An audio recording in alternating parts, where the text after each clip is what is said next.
Saudara-saudari terkasih, Paus Fransiskus melalui surat apostolik Motu Proprio yang berjudul Competentias Quasdam Discernere atau penugasan bidang kompetensi tertentu, di mana Paus mengubah beberapa kanon, baik kitab hukum kanonik maupun juga kanon-kanon kitab kanonik Gereja Timur.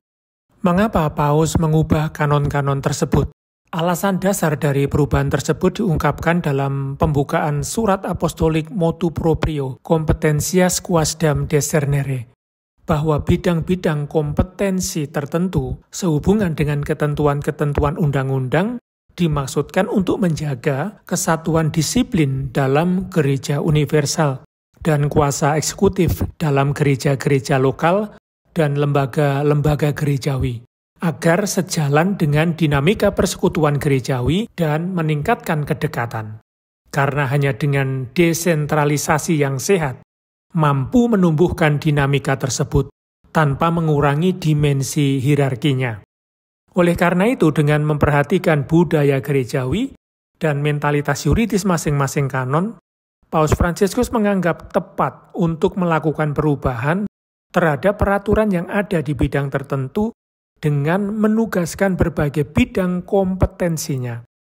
Ini dimaksudkan terutama untuk menumbuhkan rasa kolegialitas dan tanggung jawab pastoral para uskup diosesan atau eparki dalam persekutuan konferensi para uskup atau sesuai dengan struktur hierarki timur dan para pemimpin tinggi, namun juga untuk menghormati prinsip-prinsip kewajaran, efektivitas, dan juga efisiensi.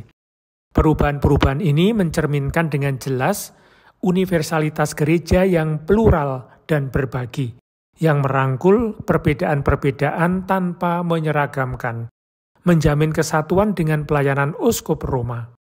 Pada saat yang sama, perubahan ini akan mendorong tata kelola pastoral yang lebih cepat dan efektif di pihak otoritas lokal, salah satunya dengan memfasilitasi kedekatannya dengan individu dan situasi yang memerlukan hal tersebut. Berikut ini kanon-kanon yang diubah melalui surat apostolik Motu Proprio ini, dan di dalam surat tersebut dikatakan dengan jelas, perubahan ini mulai berlaku sejak tanggal 15 Februari tahun 2022. Perubahan yang dilakukan bukan hanya kitab hukum kanonik tetapi juga kitab kanonik Gereja Timur. Pada kitab hukum kanonik yang diubah adalah Kanon 237 paragraf 2, Kanon 242 paragraf 1, Kanon 265, Kanon 604, Kanon 686 paragraf 1, Kanon 688 paragraf 2, Kanon 699 paragraf 2, Kanon 700, Kanon 775 paragraf 2, Kanon 1308, dan Kanon 1310. Sementara kitab kanonik Gereja Timur mengubah Kanon 489 paragraf 2, Kanon 496, Kanon 499, Kanon 501 paragraf 2, Kanon 552 paragraf 1, Kanon 546 paragraf 2, Kanon 1052, Kanon 1054 paragraf 1. Namun dalam hal ini saya hanya akan menyampaikan perubahan pada kitab hukum kanonik. Kita mulai dari Kanon 237. Dalam Kanon 237 paragraf 2 yang lama dikatakan, janganlah didirikan suatu seminari interdiosesan sebelum diperoleh aprobasi dari tahta apostolik, baik mengenai hal mendirikan seminari itu sendiri maupun mengenai statutanya, dan juga dari konferensi para uskup, bila mengenai seminari untuk seluruh wilayah konferensi para uskup itu, kalau tidak dari para uskup yang berkepentingan. Apa yang berubah dari kanon tersebut?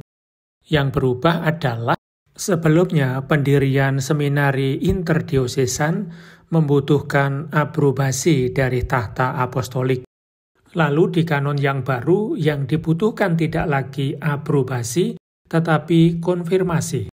Dewan Kepausan untuk teks legislatif dalam nota explicativanya pada tanggal 28 April tahun 2006 menjelaskan sifat yuridis dari 3 konsep, yakni recognitio, approbatio, dan confirmatio. Masing-masing konsep tersebut berbeda, namun sangat terkait satu sama lain dan juga tergantung satu sama lain. Recognitio berkaitan secara langsung dengan tindakan revisi. Ia memeriksa apakah tindakan tersebut memenuhi tolok ukur tertentu, misalnya hukum, doktrin, maupun juga peluang-peluang yang ada. Dan setelah hal itu dilakukan, dokumen yang telah direvisi disetujui dan dikukuhkan. Sedangkan approbatio merupakan langkah kedua dari proses tersebut di atas, mencakup pengakuan dan melibatkan konfirmasi. Dan konfirmasi adalah efek dari approbatio yang sebagaimana disebutkan mengandaikan recognitio. Sederhananya, untuk mendirikan sebuah seminari interdiosesan, otoritas yang memiliki kewenangan diberi tanggung jawab lebih untuk memenuhi tolok ukur tertentu, baik segi hukum, doktrin, dan juga peluang-peluang yang ada. Lalu setelah itu barulah mendapatkan konfirmasi atau pengukuhan dari tata suci. Selanjutnya adalah Kanon 242 paragraf 1. Kanon yang lama itu mengatakan bahwa pedoman pembinaan calon imam yang harus ditetapkan konferensi para uskup harus mendapatkan aprobasi dari tahta suci. Lalu kata aprobasi itu diubah menjadi konfirmasi. Kanon 265 berbicara tentang klerus yang harus diinkardinasi pada suatu gereja partikular atau keuskupan, atau prelatur personal, atau juga suatu tarekat hidup bakti atau suatu serikat yang mempunyai wewenang. Pada kanon yang baru ditambahkan juga dalam sebuah perserikatan umum atau publik para klerus yang telah mendapatkan kewenangan dari tahta apostolik. Sehingga memang tidak diperkenankan adanya klerus tanpa kepala atau clericus pengembara, yang dalam bahasa Latin disebut sebagai clericus vagus. Kanon 686 paragraf 1 berbicara mengenai indul exclaustrasi. Apa itu exclaustrasi? Exclaustrasi merupakan istilah yang digunakan untuk seorang religius bergaul kekal yang ingin merefleksikan panggilannya di luar komunitas religius untuk biasanya meninggalkan tarekat. Kalau dia adalah seorang religius imam untuk inkardinasi ke sebuah keuskupan tertentu. Karena alasan berat, indul tersebut bisa diberikan pemimpin tertinggi tarekat. Sebelumnya, batas waktu untuk exclaustrasi bisa diberikan untuk jangka waktu 3 tahun. Untuk indul exclaustrasi lebih dari 3 tahun, bagi tarekat bertingkat kepausan direservasi bagi tahta apostolik. Sedangkan tarekat tingkat keuskupan direservasi bagi uskup diosesan. Nah, di kanon yang baru, batas waktu yang bisa diberikan oleh pemimpin tarekat 5 tahun. Lebih dari 5 tahun direservasi bagi tahta apostolik atau uskup diosesan. Berikutnya kanon 688 paragraf 2. Kanon ini mengatur tentang religius berkaul sementara yang mau meninggalkan tarekat. Indul keluar diberikan oleh pemimpin tertinggi tarekat untuk tarekat tingkat kepausan. Sedangkan untuk tingkat keuskupan, demi sahnya indul keluar yang diberikan oleh pemimpin tinggi harus dikukuhkan oleh uskup diosesan dari rumah di mana ia ditempatkan. Apa yang baru dari kanon ini? Yakni ditambahkan untuk biara mandiri, yang indul keluar demi sahnya mesti mendapat pengukuhan dari uskup diosesan dari rumah di mana religius tersebut ditempatkan.